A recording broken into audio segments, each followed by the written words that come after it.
علیہ وسلم نے بہت مختصر الفاظ میں یوں دیا: سنت ابیکم ابراہیم، یہ تمہارے جد امجد سیدنا خلیل اللہ ابراہیم علیہ السلام کی سنت ہے۔ ابراہیم علیہ السلام کی سنت امت محمدیہ کو منانے کے لیے اور اس پر عمل کرنے کے لیے دی گئی۔ کیوں؟ کیونکہ ابراہیم علیہ السلام ایک عبقری شخصیت ہے، ایک ممتاز پیغمبر ہے، اور ہر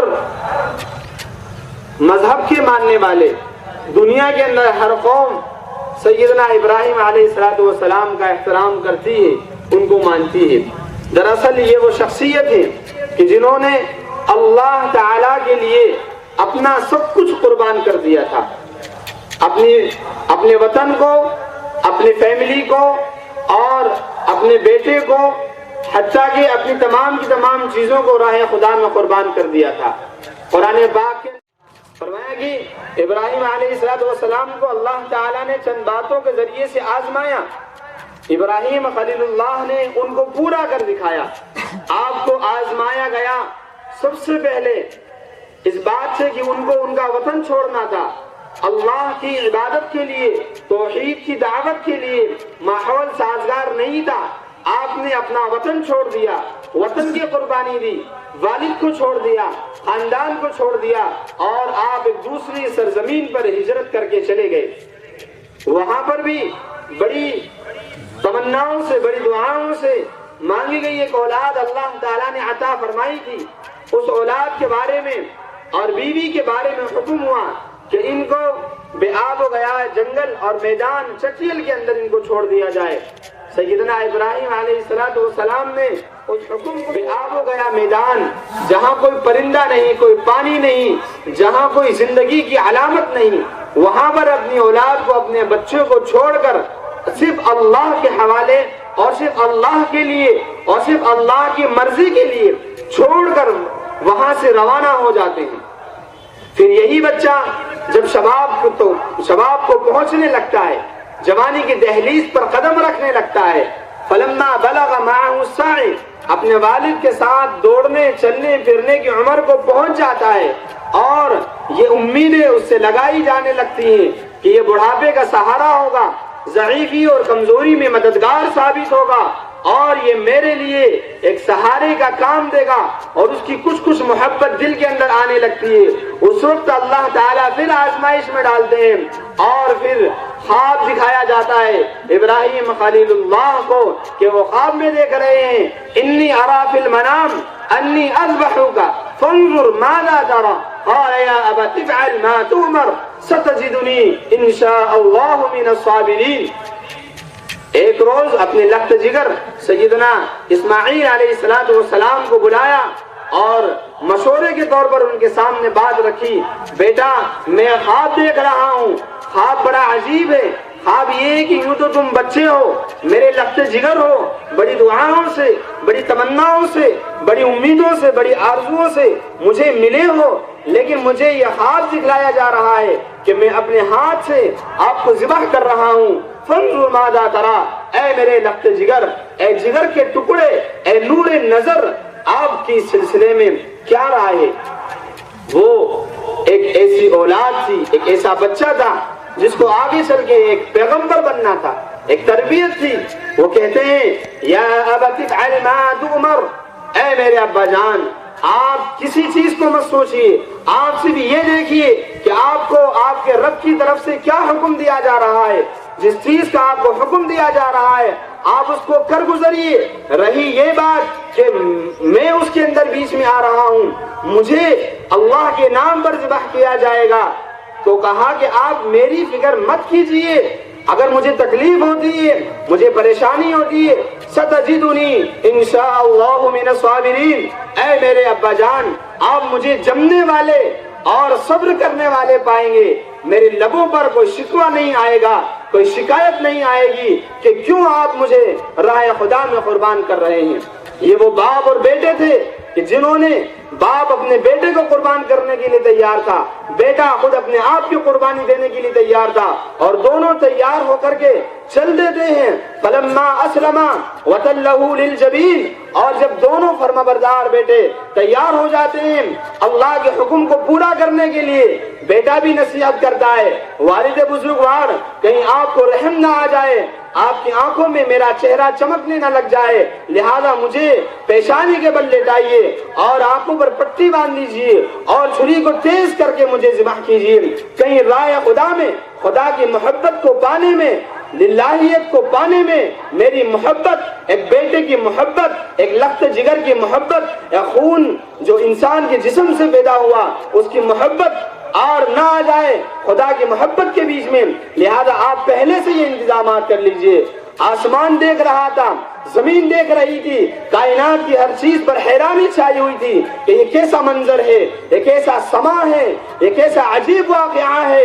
لیکن ان کو کیا معلوم تھا کہ یہ قیامت تک کے لیے ایک علامت اور ایک یادگار بننے والی چیز ہونے کے لیے جا رہی ہے. چنانچہ قرآن پاک کہتا ہے فلما اسلما، کہ جب وہ دونوں کے دونوں تیار ہو جاتے ہیں، وتلہ للجبین، اور بیٹے کو لٹا دیا جاتا ہے اور پوری کوشش کی جاتی ہے کہ اللہ کے حکم کو پورا کر دیا جائے، بیٹے کی محبت بیچ میں حائل نہ ہو.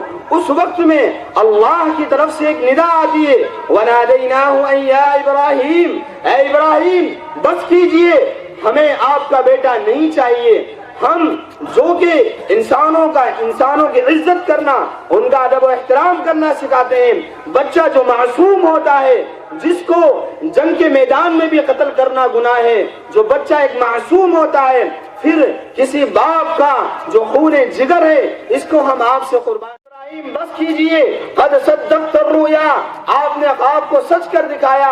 اسی طریقے سے ہم نیک لوگوں کو بدلہ دیا کرتے ہیں اور جنت سے ایک مینڈا بھیج دیا جاتا ہے اور اس مینڈے کو رائے خدا میں قربان کیا جاتا ہے. معزز سامعین کرام، یہ واقعہ ہمیں اس بات کی یاد دلاتا ہے کہ خدا کی محبت ہر مسلمان پر، ہر انسان پر فرض ہے. خدا کی محبت فرض ہے، جیسے دیگر تمام کے تمام اعمال، افعال، تمام کے تمام ارکان ایمان والے پر فرض ہیں. خدا سے محبت کرنا، اللہ کے لیے اپنی تمام کی تمام محبوب چیزوں کو، پسندیدہ چیزوں کو، اپنے مال کو، اپنی جان کو، اپنی عزت کو، اپنے آبرو کو، اپنے جلال کو، اپنی اولاد کو، ہر چیز کو رائے خدا کے لیے، خدا کی محبت کے لیے اور اللہ کی محبت کے لیے قربان کر دینا، یہ واقعہ ہمیں سکھلاتا ہے. یہ قربانی ایک عظیم یادگار ہے. اس قربانی پر بظاہر جانور ذبح کیے جاتے ہیں، لیکن حقیقت یہ ہے کہ ہماری خواہشات کو قربان کیا جاتا ہے کہ ہماری کوئی خواہش نہیں سوائے رب کی خواہش کے.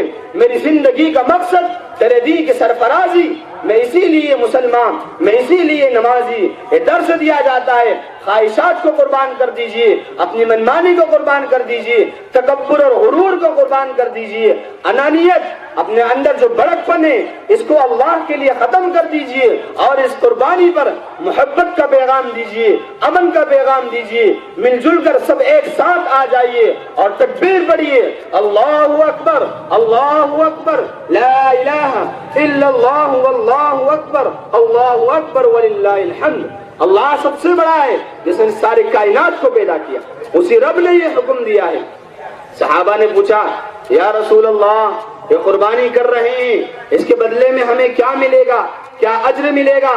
فرمایا یہ یوں تو تمہارے جد امجد سیدنا ابراہیم خلیل اللہ کی سنت ہے، لیکن یاد رکھیے ہر بال کے بدلے میں ایک نیکی آپ کو ملے گی، اور اگر بھیڑ ہے، دمبا ہے، تو اون کے ایک اون کے بدلے میں ایک نیکی اللہ تعالی کی طرف سے عطا کی جائے گی اور دی جائے گی. اور ارشاد فرمایا کہ اس جانور کا خون زمین پر گرنے سے پہلے اللہ تعالیٰ صاحب قربانی یعنی قربانی کرنے والے کی مغفرت فرما دیا کرتے ہیں. عزیزان ملت، اس موقع پر یہ شوشہ برداشت نہیں کیا جا سکتا، یہ اعتراض نہیں کیا جا سکتا کہ اتنے لاکھوں کروڑوں روپے کی قربانیاں دی جاتی ہیں، کیوں نہ ان پیسوں کو خرچ کر دیا جائے رفاہی کاموں کے لیے، ہاسپٹلز کے لیے، اسکول کالجز کے لیے، یہ سب کام کرنے کے ہیں۔ اور جب قربانی دینے کی بات آئے گی، ہر چیز کی قربانی دی جائے گی، اپنی محنت کو قربان کیا جائے گا، اپنی اولاد کو پڑھانے کے لیے، اپنے سماج کو سدھارنے کے لیے، اور اپنی اولاد کی ترقی کے لیے، اور ہمارے ملک کی ترقی کے لیے بھی ہمیں قربانیاں دینا ہوں گی۔ اگر ہمارے دل میں یہ خیال آتا ہے کہ یہ بچہ 200 روپے 400 روپے لے کر آئے گا، آپ کو وہ قربانی دے کر یہ اعتراض نہیں کیا جا سکتا کہ مال کو ان کاموں میں استعمال کر لیا جائے، رفاہی کاموں میں استعمال کیا جائے۔ شریعت نے اس کے لیے الگ سے مصارف طے کیے ہیں، الگ سے اس کے فضائل بیان کیے ہیں، لیکن قربانی پر سب سے زیادہ پسندیدہ عمل یہ ہے کہ انسان اپنے اللہ کی رضا کے لیے اپنے جانور کو قربان کرے۔ حدیث پاک کے اندر آتا ہے ما عمل آدمی من عمل یوم النحر احب الى اللہ تعالی من احراق الدم، کہ کوئی بھی عمل 10 ذی الحجہ کو اللہ تعالیٰ کے نزدیک اس سے زیادہ پسند نہیں کہ وہ راہ خدا میں قربانی کرے، چاہے وہ لاکھوں کروڑوں روپے کا صدقہ کیوں نہ کرتا ہو۔ سب سے زیادہ پسندیدہ عمل یہ ہے کہ وہ اللہ کے لیے اپنے جانوروں کی قربانی دے۔ ہر شخص جو صاحب نصاب ہے، جس کے بعد 52.5 تولہ چاندی یعنی 612 گرام 360 ملی گرام چاندی یا اتنی رقم یا سونا چاندی سب ملا کر کے اتنی رقم کا وہ مالک ہے، ضروریات یا اصلیہ سے زیادہ ہے، تو پھر اس شخص پر قربانی واجب ہو جاتی ہے۔ ان 3 دنوں میں سے کسی بھی وقت وہ اپنی قربانی پیش کر سکتا ہے، رات میں بھی کر سکتا ہے، دن میں بھی کر سکتا ہے۔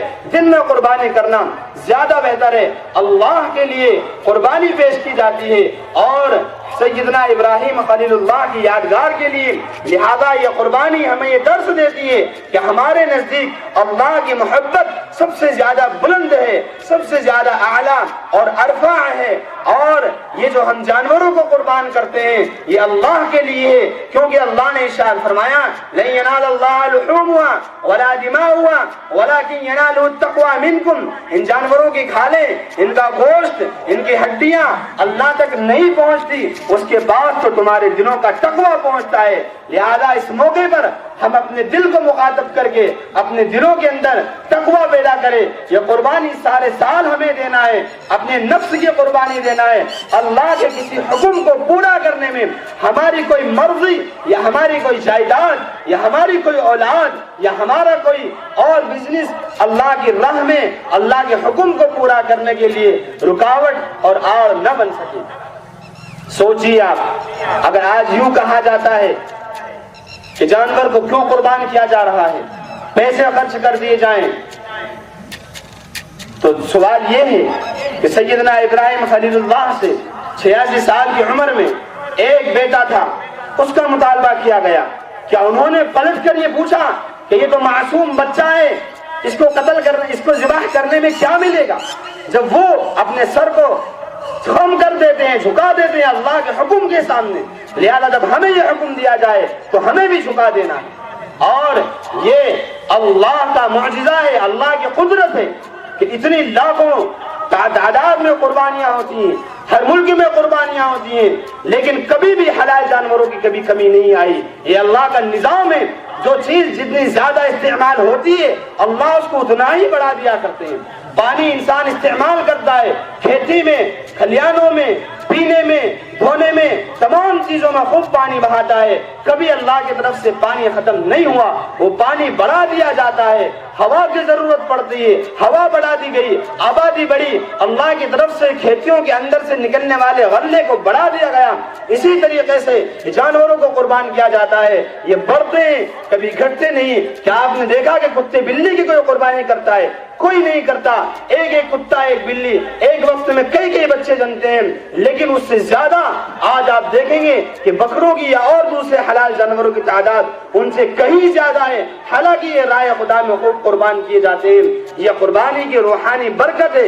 لہذا قربانی کا ایک تو ظاہری مقصد ہے کہ ہم اپنے جانوروں کو قربان کریں، اور ایک روحانی مقصد ہے کہ اپنے خواہشات کو قربان کر دیا جائے، اپنے جذبات کو قربان کر دیا جائے، اور دنیا کی تمام محبتوں کو اللہ کی محبت پر قربان کر دیا جائے. اللہ تعالی ہم سب کو حقیقی قربانی دینے اور اللہ کی محبت کو اپنانے کی توفیق عطا فرمائے. ہماری ان تمام قربانیوں کو قبول فرمائے. آمین. وآخر دعوانا الحمدللہ رب العالمین. کی طرف میں امام کی ابتدا میں نماز پڑھ رہا ہوں خالص اللہ کے لیے، اور آپ کو نیت کر لینا، یہ واجب ہے، کوئی مسنون نہیں ہے، اور عید الاضحیٰ کی ہے 6 زائد تکبیروں کے ساتھ. اور اس کا طریقہ یہ ہے نماز پڑھنے کا کہ سب سے پہلے تکبیر کہی جائے گی اللہ اکبر، تکبیر تحریمہ. تکبیر تحریمہ کہنے کے بعد پھر 3 مرتبہ زائد تکبیریں کہی جائیں گی، اور ہاتھوں کو چھوڑا جائے گا. اللہ اکبر، ہاتھ چھوڑ دیے جائیں گے. پھر اللہ اکبر، ہاتھ چھوڑ دیے جائیں گے. پھر اللہ اکبر کہہ کر کے ہاتھوں کو باندھ لیا جائے گا. قرأت ہوگی سورہ فاتحہ کی اور سورت کی. اس کے بعد جو ہے پہلی رکعت ادا ہو جائے گی. دوسری رکعت میں پہلے کھڑے ہونے کے فوراً بعد سورہ فاتحہ کی تلاوت ہوگی اور سورت کی تلاوت ہوگی. اس کے بعد رکوع سے پہلے 3 مرتبہ کھڑے کھڑے زائد تکبیریں کہی جائیں گی. اللہ اکبر، ہاتھوں کو چھوڑ دیا جائے گا. اللہ اکبر، چھوڑ دیا جائے گا. پھر اللہ اکبر، ہاتھوں کو چھوڑ دیا جائے گا. پھر چوتھی تکبیر کہی جائے گی اللہ اکبر، اور یہ تکبیر کہہ کر کے پھر رکوع کے اندر جائیں گے. اور اس طریقے سے پھر جیسے نماز پوری ہوتی، نماز پوری ہوگی. نماز کے فوراً بعد دعا ہوگی، اور دعا کے بعد خطبہ ہوگا. خطبے سے پہلے جو ہے کوئی بھی جانے کی ترتیب نہ بنائے. ایک اعلان